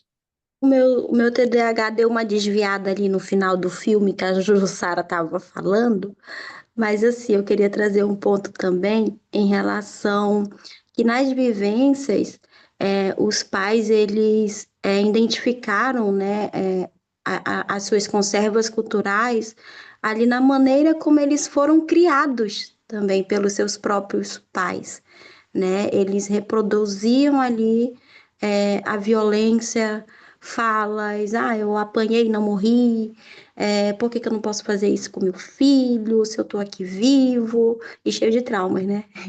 E aí foi possível identificar, né, principalmente ali através da inversão de papéis. Eles Foi muito importante ali. Eu utilizei ali várias técnicas do psicodrama, o solilóquio, o duplo, e a inversão de papéis ali, eu acredito que foi muito importante para eles identificarem que as violências que os filhos sofreram, eles também sofreram, sabe? E dar uma resposta para isso, uma resposta de mudança, né? Como que eles iriam mudar isso, né, no seu dia a dia, com os seus filhos, nas suas ações, e o quanto que eles não percebiam a sua história.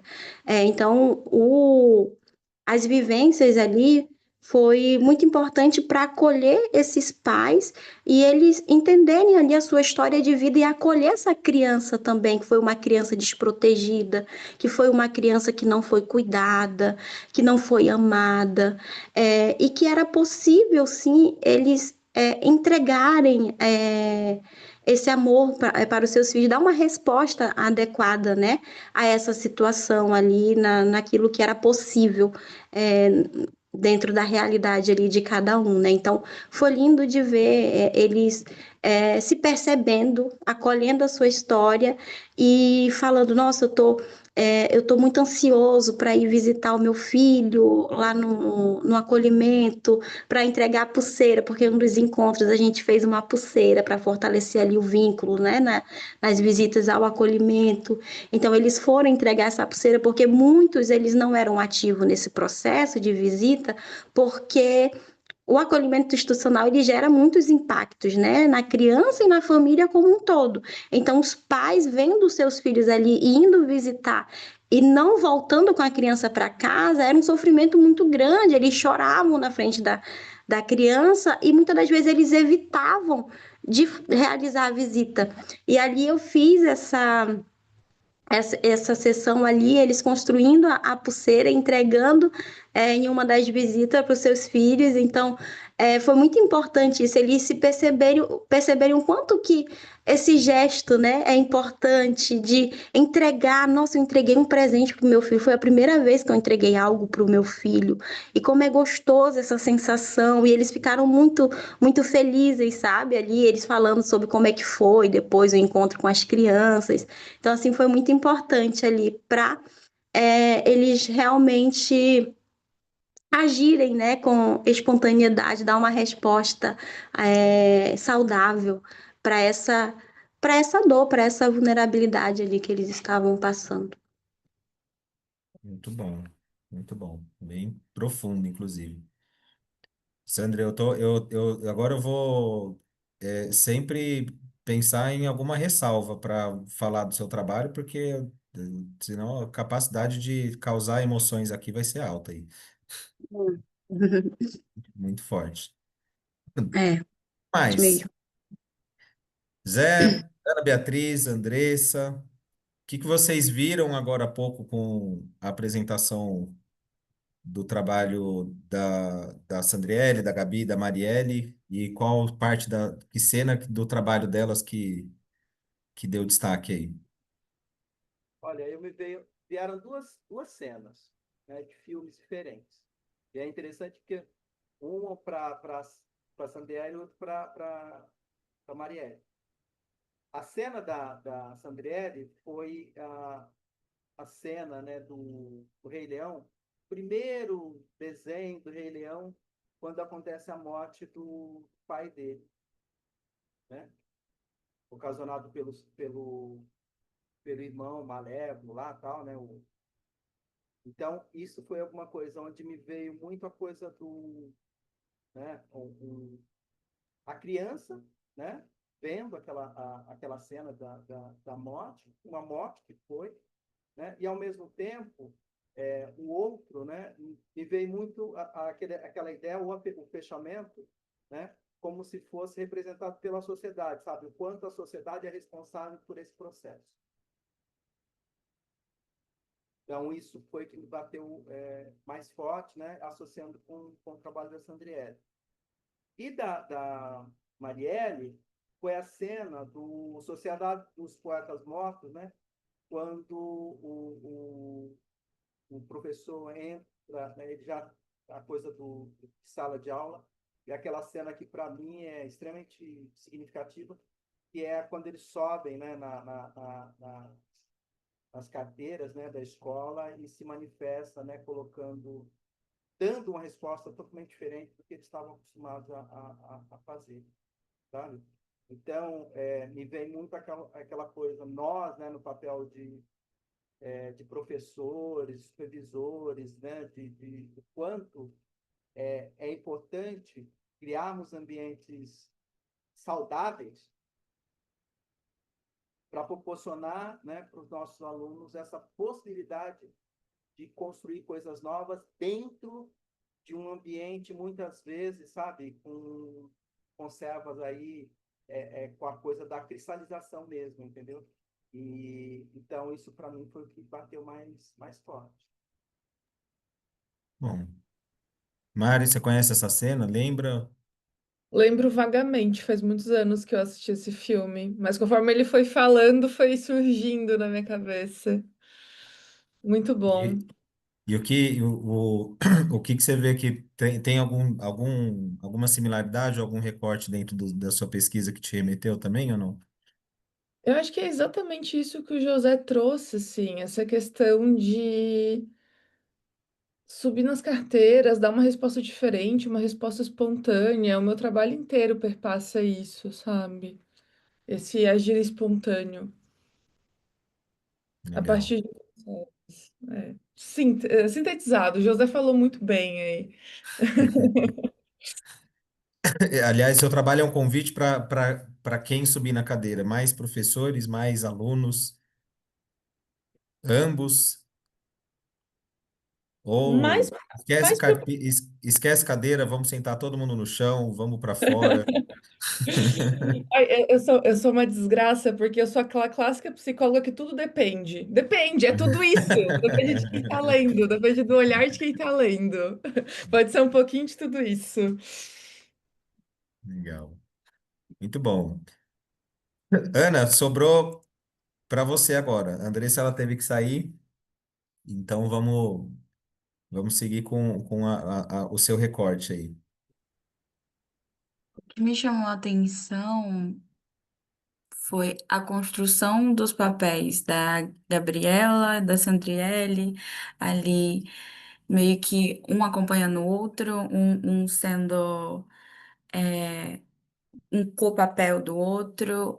E eu queria entender um pouco de como foi essa construção a partir, né, da Gabi, mas também queria ouvir um pouco como foi para Sandriele desempenhar o papel dela como psicóloga num ambiente que ela não estava atuando propriamente dito como psicoterapeuta, como psicóloga, estava ali mais num papel de assistência social, digamos assim.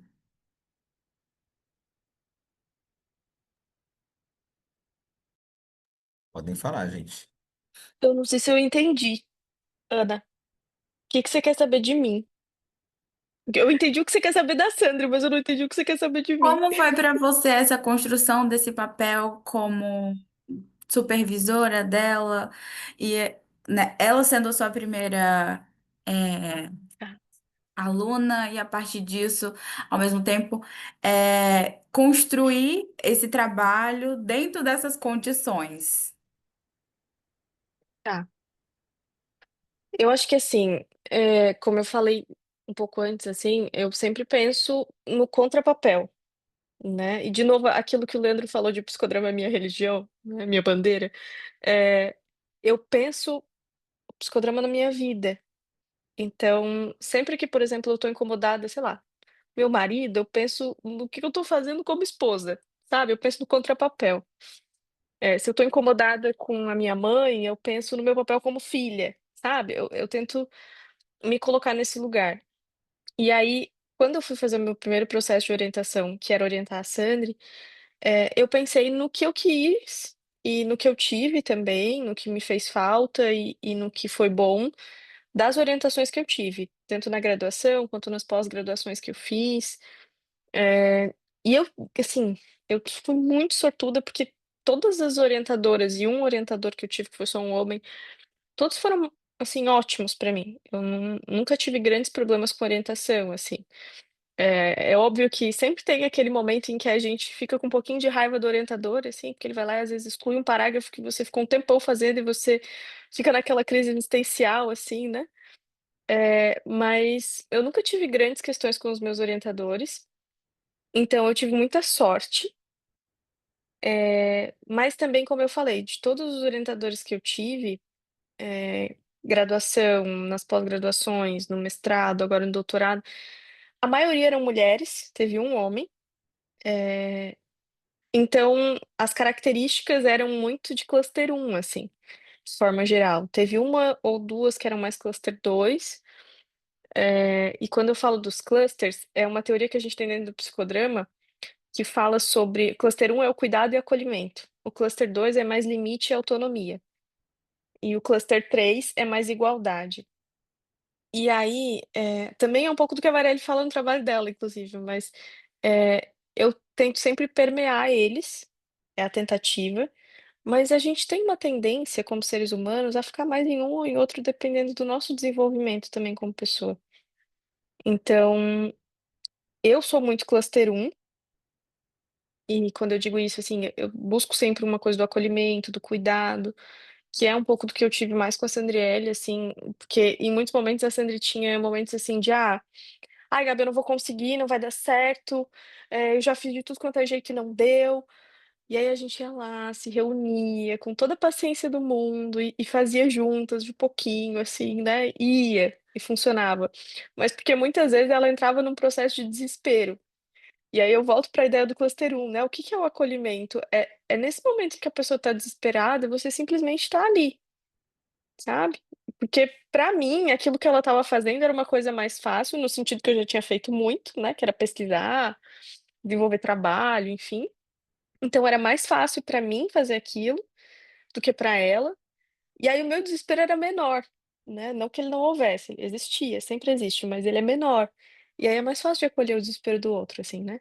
Então eu tentava acolher, e aí ia fazendo aos pouquinhos junto com ela, e aí entra no cluster 2 assim, né, liberdade e autonomia, ela ia lá e fazia o encontro, depois a gente processava, e quando ela fazia sozinha vinha aquela coisa de: "Ah, mas eu fiz certo, eu fiz errado", fez o que deu, vamos ver aqui o que que a gente vai colocar na pesquisa, o que que é coisa para você processar para outros encontros, para você melhorar, porque psicodrama é pesquisa e intervenção, assim, né, então ela ia fazer um encontro, aí a gente via que o grupo respondeu desse jeito, e aí a gente pensava o próximo encontro com base nesse, assim, né, no que tinha vindo, no que eles trouxeram, no que eles estavam trazendo como importante ser trabalhado, então é sempre uma pesquisa, você descobre alguma coisa sobre aquele grupo e depois você intervém nele.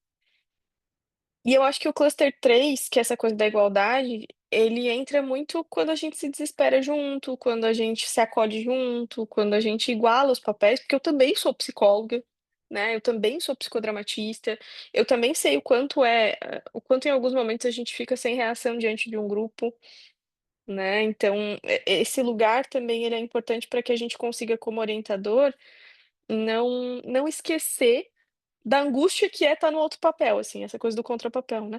A angústia que é estar no lugar de quem está sendo orientado, de quem tem que terminar uma monografia que tem um prazo para entregar, porque a instituição está cobrando para emitir o diploma, sabe.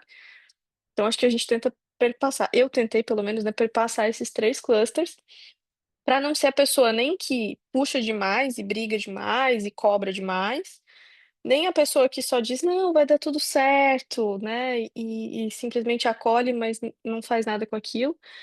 E também nem a pessoa que só fica no na amizade, enfim. Então, é perpassar os 3 para tentar, junto, formar o trabalho, assim. Não sei se respondi, né, mas sim. Ela é tudo isso muito mais. Nossa, vem as lembranças, assim, da minha cabeça de tudo que eu passei. Enfim, te respondendo, Ana, eu lembro que no primeiro encontro com a Gabi online, ela queria me conhecer, né? Conhecer as minhas experiências, saber quem eu era, enfim. E aí eu falei sobre a Defensoria Pública, falei sobre as experiências que eu tive na faculdade com acolhimento institucional e que eu também estava atuando na clínica. Eu atuava de forma online, por isso que ela falou ali no início, era essa Sandriele trabalhava demais, demais, então era muito difícil, assim. E eu trabalhava online e trabalhava presencial. Então, tinha como eu trazer pacientes que eu já aplicava ali, já trabalhava com psicodrama. Porque desde o início, né, eu me encantei pelo psicodrama e eu queria mesmo atuar, eu queria mesmo fazer psicodrama. Mas com o grupo, era algo que me desafiava. E eu, Sandriele, gosto muito de me desafiar, apesar dos meus desesperos. Eu tô tipo assim, eu tô insegura, eu tô com medo, eu tô desesperada, mas eu vou fazer acontecer isso, eu não sei como, mas vai acontecer. Então, seria muito mais, digamos que, confortável para mim trazer um paciente que eu já estava trabalhando o psicodrama com ele, do que, né, trazer o grupo ali, que era algo que me inquietava, que eu não sabia por onde começar. Eu nunca atuei com grupos, mas eu queria me desafiar nesse sentido, né? E principalmente fazer psicodrama de grupo ali com eles. Então, para mim foi algo que, por eu já trabalhar com psicodrama de forma individual, então eu apenas olhei, vou olhar ali no grupão, vou trabalhar com um protagonista e muitas das vezes esquecer que tem um monte de gente aqui, mas também puxar eles, porque eles precisam entrar na cena, a gente precisa trabalhar juntos, porque é o grupo ali. É, então, foi. Não sei se eu te respondi também. Legal. Bom, estou pensando já para a gente trazer isso. Bom, acho que primeiro é bacana ver essas reflexões, né? O que traz dentro da nossa vida, né? E o que cada trabalho, cada contribuição tem, acho que para indivíduos que têm acesso, acho que esse é o primeiro ponto, né? Então, a partir do momento que a gente publica um trabalho, a gente traz uma contribuição de intervenção para as pessoas que acessam esses trabalhos de forma geral, mas a gente tem um outro viés que aí eu vou trazer uma provocação para que a gente possa quebrar o que talvez exista ou não. Se não existir, eu estou inventando agora, tá? Que está gravado tem um lado bom e ruim, né? Pode ser que eu use um termo realmente diferente, inovador, fala, nossa, olha, o Leandro falou isso um dia, ou que eu fale algo que seja uma tremenda groselha, né? Porque, nossa, nada a ver, isso daí não é isso que chama, ou tem outro significado. Mas pensando que a gente quebrou essa quarta parede, eu vou propor para que a gente quebre uma quinta parede. E aí, pensando que esses trabalhos, né, têm uma contribuição que é, além dos indivíduos que têm acesso, também para a sociedade de forma geral. E a gente vê eu particularmente vi alguns pontos, mas antes eu vou aproveitar para que a gente traga nesse momento de compartilhamento. é, e aí eu queria ouvir vocês, né? Ouvir a Jussara, ouvir o José Maria, ouvir a Ana Beatriz, e aí vou seguir também já nessa ordem. Depois as autoras também dos trabalhos, para que vocês tragam essa reflexão, assim, o que o trabalho delas trouxe de reflexão ou de contribuição para a sociedade de forma geral. Por exemplo, a Marielle, ela trouxe a questão da espontaneidade no processo de ensino-aprendizagem, fazendo um recorte dentro dos papéis dela como pesquisadora, como professora de graduação, como supervisora e psicóloga clínica. Mas talvez tenha, talvez, né? Eu vou usar um talvez bem entre aspas, porque na verdade tem, contribuições para fora desse eixo, né? Mesma coisa, Sandriele e a Gabi fizeram um trabalho ali voltado para as intervenções ali de crianças e adolescentes institucionalizados no Amazonas, mas também eu acho que tem algo a ser aprendido e contribuído para fora desse núcleo também, ou para fora, pelo menos, do Amazonas ali, né? Então, que reflexões que vocês tiveram, que vocês, enfim, gostariam de compartilhar, né? Das contribuições que esses trabalhos podem trazer para a sociedade de forma geral.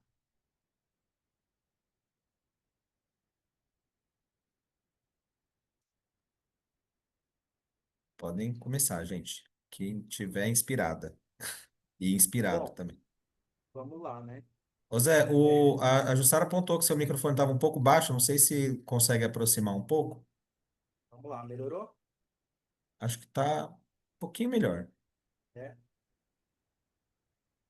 Bom, para mim, dois trabalhos, eu vejo o seguinte, da Sandriele, é uma das coisas que a gente debate muito no grupo de apoio, né? Exatamente o seguinte, se cruzarmos os braços, né, nada muda, sabe? E, e quando nós falamos de serviço de acolhimento, a responsabilidade é de todo mundo, sabe? Não dá. Então, quando você fala, né, do teu trabalho, me vem exatamente o seguinte: quanto o judiciário é responsável, né? Mas não é só ele, é todo mundo, sabe? Tem e deve cuidar. Não é uma coisa seguinte, quando eu puder. Não, é responsabilidade sua. Faça a sua parte para que todo mundo, sabe, se sinta responsável por isso e que siga fazendo a diferença, né? Porque eu sempre olho exatamente o seguinte: são as crianças e adolescentes que acabam, que é a parte mais fragilizada e que paga, né, um preço muito alto por displicência nossa, né, por irresponsabilidade nossa, né, como adulto. E quando eu ouço o trabalho, né, o teu trabalho, Marielle, me vem uma coisa seguinte, né? Eu estava lendo, inclusive, um trabalho, uma próxima jornada, uma anotação que eu fiz, exatamente o seguinte: as escolas, né? Eu estava falando de escolas de psicodrama, as escolas estão, eu digo, não dá para generalizar, né? Mas nós precisamos cuidar, porque eu vejo muitas escolas no psicodrama muito conservadas, chatas, sabe? Então, obviamente, se eu consigo, como psicodramatista, consigo avaliar e ver isso dentro de uma escola de formação em psicodrama, certo? Imagina as outras escolas. Quando eu estou falando de um curso de formação, seja ele qual, né, qual profissão, né? Numa pós-graduação, tá? Se dentro do psicodrama, nós, como psicodramatistas, nós não estamos conseguindo dar as respostas novas, adequadas, né, para isso, como é que eu posso, né, exigir que outros locais seja feito de forma diferente? se nós que deveríamos, né, ou quando eu falo isso, todos nós como psicodramatistas, quanto nós deveríamos nos posicionar de uma maneira diferente e há espaços cada vez mais, sabe, favoráveis para essa questão da espontaneidade e criatividade. Tá? Me vem muito isso, essas duas reflexões sobre os dois trabalhos, sabe? E quando você, Leandro, fala a respeito da quanto pode impactar a sociedade, eu vejo que tem tudo a ver, sabe? Mudança, ela só, à medida que ela só vai acontecer à medida que a gente se responsabilizar por tudo que fizer. Muito bom. Isso aí. Jussara? Tá no mudo, Ju? Bom, se perguntou onde pode ser aplicado, né? Como que foi a sua pergunta? Você pode repetir? Como que você vê o trabalho delas, os trabalhos delas, né, sendo aplicado na sociedade de forma geral? Tá. Então, principalmente da Sandriele, que me tocou bastante os relatos, né, de como foi realmente esse trabalho, principalmente com os pais e os filhos. Então, a partir do momento que você dá a possibilidade desses pais serem escutados e serem orientados, com certeza eles vão mudar todo o contexto ao redor deles, né? Então, vão passar a entender um pouco mais os pais, né? Como os pais criaram eles, aí entra aquela questão de saber que, de repente, eles estão repetindo o que eles viveram na infância deles, né? E olhar para frente. Então, o que eles podem fazer para melhorar esse relacionamento com os próprios filhos, para ainda dar possibilidade para esse filho ser reeducado, reinserido na sociedade.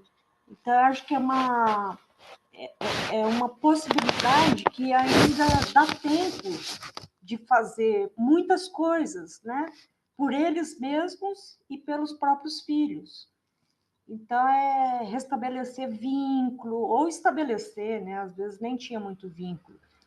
E poder ter esse olhar de amor, né?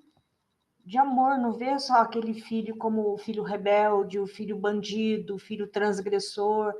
Então, poder alimentar essa relação para poder ir curando essas feridas, né?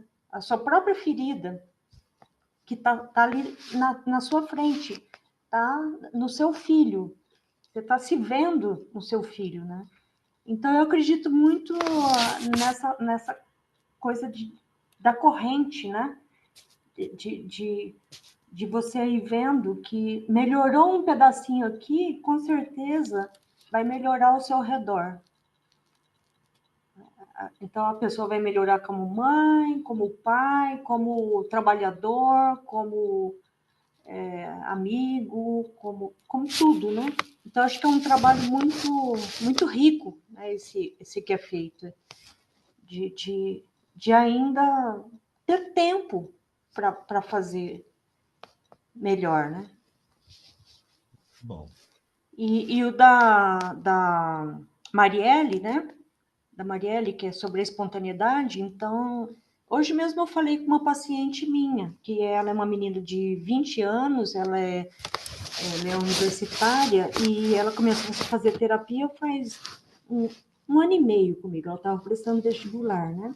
Então, ela estava vendo uma mudança muito grande em relação... Ela tinha dificuldade de se expor na faculdade, apresentar seminários. Então, ela participou de um congresso agora, lá em Campo Grande. Aí ela está percebendo que ela está mais solta, mais espontânea. E, por acaso, eu divulguei um congresso que teve agora lá em Campo Grande, que é do Gaia, né? Gaia E É do Entre Nós, entre nós, é. E ela foi como estagiária do curso de comunicação e se prontificou a tirar fotos do evento. Eu queria ter ido nesse evento, não fui, e ela foi, né, como minha paciente. E foi super legal, nossa, amor, e ela participou das vivências lá, né? E aí ela me perguntou mais sobre o psicodrama. E aí eu expliquei para ela, né, do que se tratava e que o objetivo principal do psicodrama é resgatar a espontaneidade e a criatividade. E aí lembrando que quando nós éramos crianças, a gente tinha, né, essa criatividade e espontaneidade, e aos poucos a gente vai perdendo.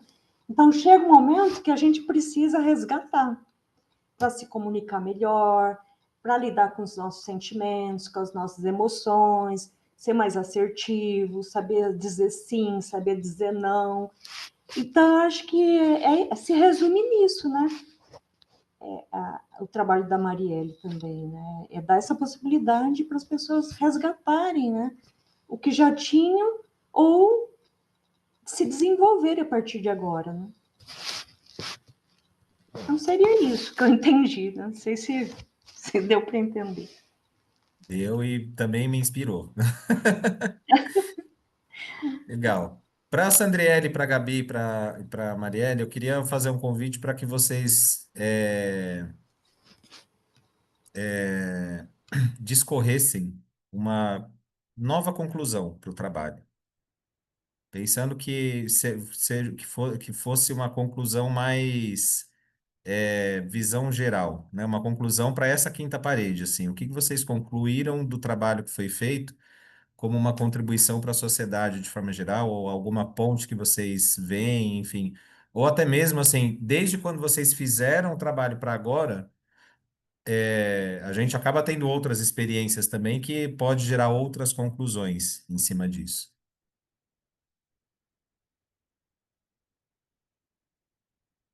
Eu pensei em uma frase.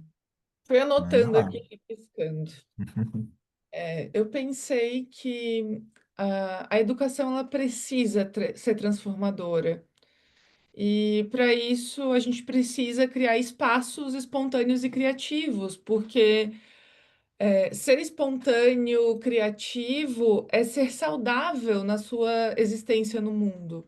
É estar conectado com quem eu sou, é estar conectado com a realidade social em que eu me encontro e no aqui e no agora.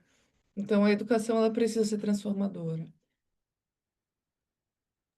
Se um dia a gente tiver que fazer uma homenagem para Marielle, é esse recorte que a Essa gente faz. frase, eu pensei a mesma coisa, Gabi. Anota, Leandro.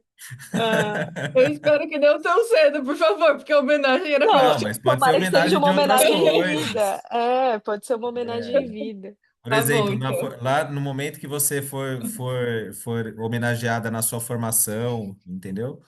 Do nível 3 já tem a fala. Já. E já tem um momento aí, ó, Gabi. Fica a dica aí. Aí uma conserva, né? A gente só homenageia quando a pessoa já, né, já foi, né? É, Certo? Exatamente. A gente tem que fazer um prêmio para os vivos, né? Vamos fazer uma Isso. exato, homenagem para os vivos, isso aí. Olha o ato espontâneo surgindo É. aqui. exato. Ai, eu ainda tô no... Eu fiquei um pouco... Você falou, pediu pra gente pensar na conclusão, Leandro, mas eu ainda tô pensando que eu ia compartilhar igual o José e a Jussara. É, as duas coisas que eles falaram me mexeram, assim, mexeram comigo. Num sentido de, quando o José fala desse contexto social que ele falou lá na cena também do Rei Leão e tal, do quanto esse contexto social, ele é importante dentro das nossas vidas e dos papéis que a gente desempenha. Eu penso muito que essa pesquisa que a Sandrelli fez e que eu contribuí de alguma forma, ela tem muito, e aí entra um pouco no que a Marielle estava falando, de uma educação que foi violenta também. Então, as frases que esses pais falavam ali no grupo, eram frases que eu ouvi pessoas da minha vida também falando, assim, ouvi minha mãe falar, eu ouvi tios, tias, ouvi vizinhos, enfim, né, que essa coisa de, mas eu apanhei e tô aqui vivo, né, sim, mas a que custo? Né? Então, são pessoas que estão lá vivas, mas estão há 20 anos tomando medicamento para depressão.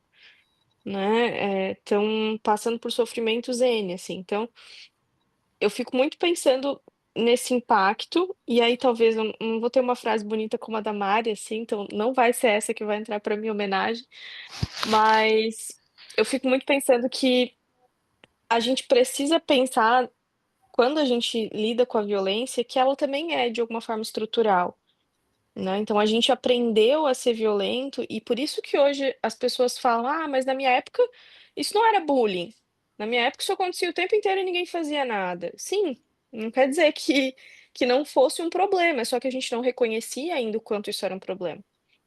E aí eu engato com a coisa de que, se a gente pensa na educação, ela é feita para transformar. É a premissa de Paulo Freire, né, assim, uma educação que transforme, que vá lá e faça algo para que esse mundo vá melhorando. Então, são pequenas coisinhas que a gente vai fazendo, como a Jussara falou, e eu imagino muito que nesses pequenos espaços eu possa sim questionar. Tem um colega meu que ele trabalha com homens autores de violência nos grupos reflexivos. Ele faz grupos reflexivos, eu acho que é Tribunal de Justiça, assim, que custeia, não lembro exatamente, mas ele faz grupos reflexivos com homens autores de violência contra a mulher, ou violência doméstica. E ele. E um dia ele me falou assim, eu muitas vezes eu deixo eles desconfortáveis quando eles falam alguma coisa que é problemática, que é violenta. E aí eu fico muito pensando nisso, assim, né, nessa frase que ele me falou, porque é aquela coisa de assim, quando uma pessoa fala, não, mas eu apanhei e tá tudo bem comigo, é normal isso, é normal dar um tapinha numa criança. É a gente fazer aquela cara de espanto e dizer, mas como assim? Não entendi o que você quis dizer. O que que é normal, sabe? É a gente problematizar e levar uma criticidade para algo que a pessoa vai esperar que você só concorde, porque ela tá colocando que aquilo é certo, sabe? Dentro da prática e da vida dela.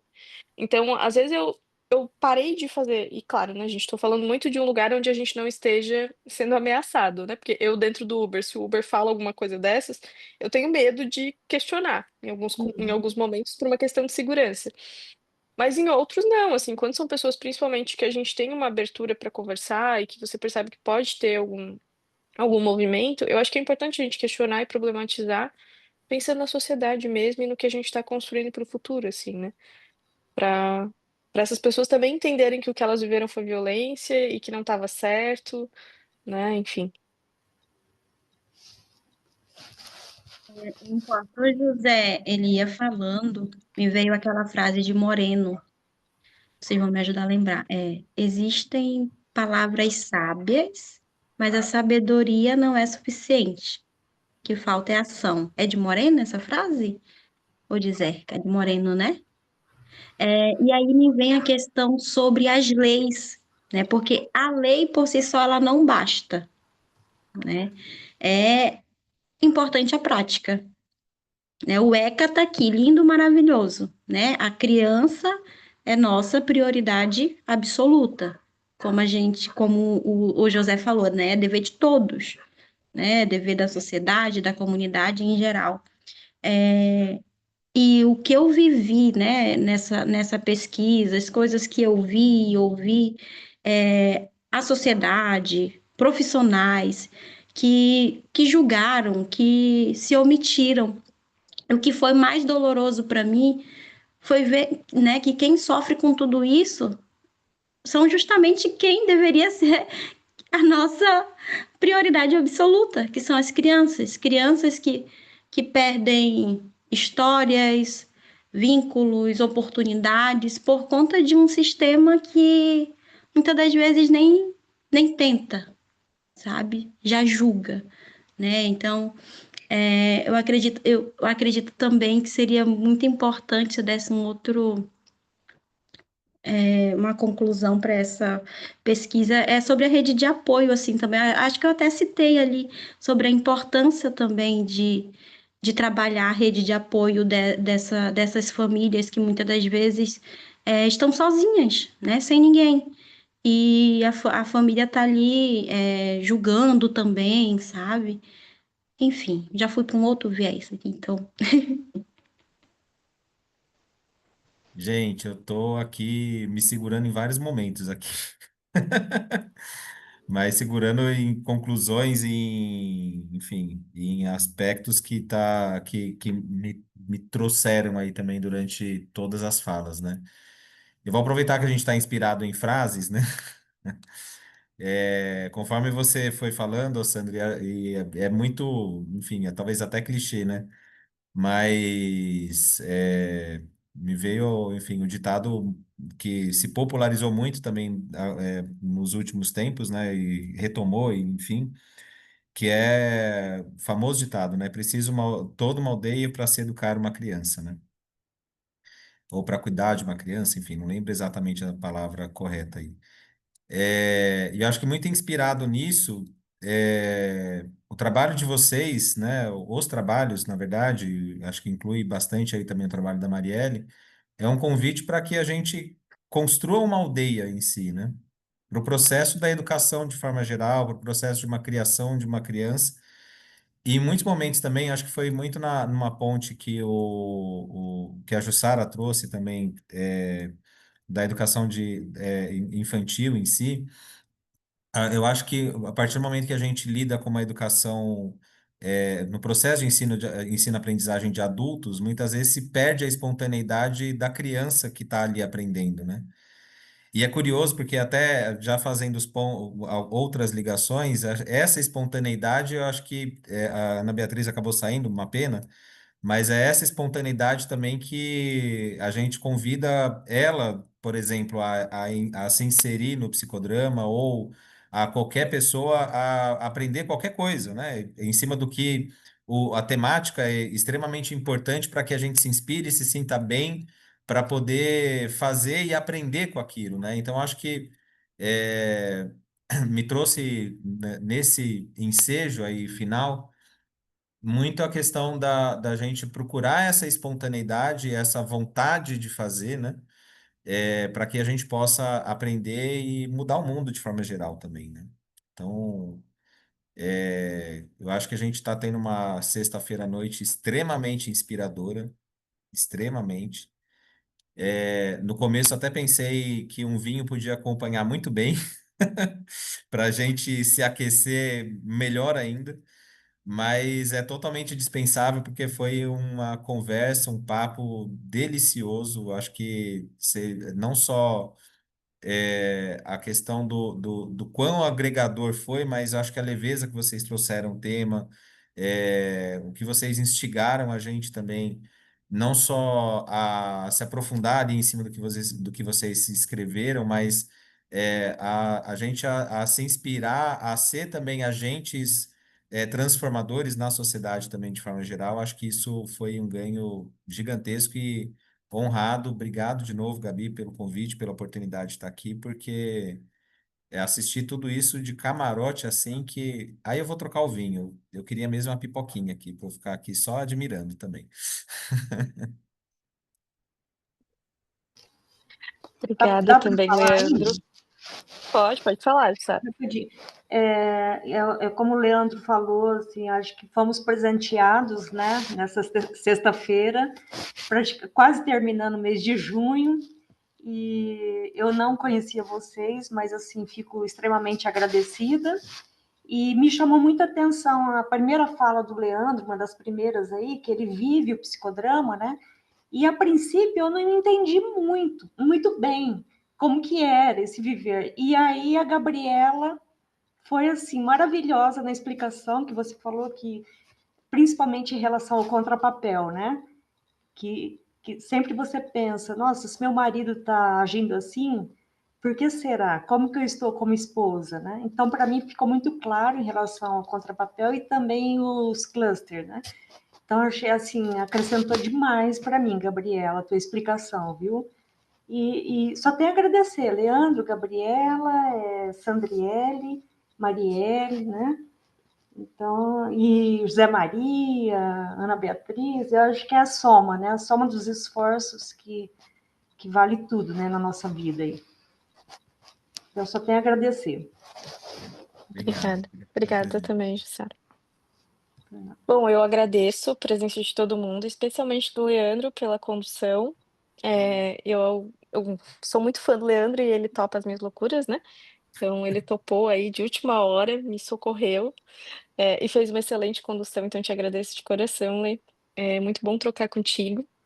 Assim como é muito bom também trocar com todos vocês que estão aqui. Foi um presente. Fim de semana é meu aniversário, então também foi um presente de aniversário. Muito Ah, obrigada. parabéns. Parabéns. Então, podia ser um vinho, né, Lê? A gente podia estar sendo. Esse encontro podia estar sendo regado ao vinho também para Podia. comemorar. Se me chamar de novo, Ah, eu já vou me sentir espontâneo, eu já vou me sentir no Recreating já nesse lugar. pronto, pronto. Então, muito obrigada, gente, pela participação de vocês. Eu gosto muito desse evento e eu acho que ele faz com que a nossa revista seja ainda mais potente, né? Dentro do significado de distribuir ciência e fazer com que ela esteja no nosso mundo real, assim, né? Que é o que a Jussara fala e que o Leandro falou, de o psicodrama estar na nossa vida, naquilo que a gente faz, naquilo que a gente pensa, nas relações que a gente estabelece, enfim.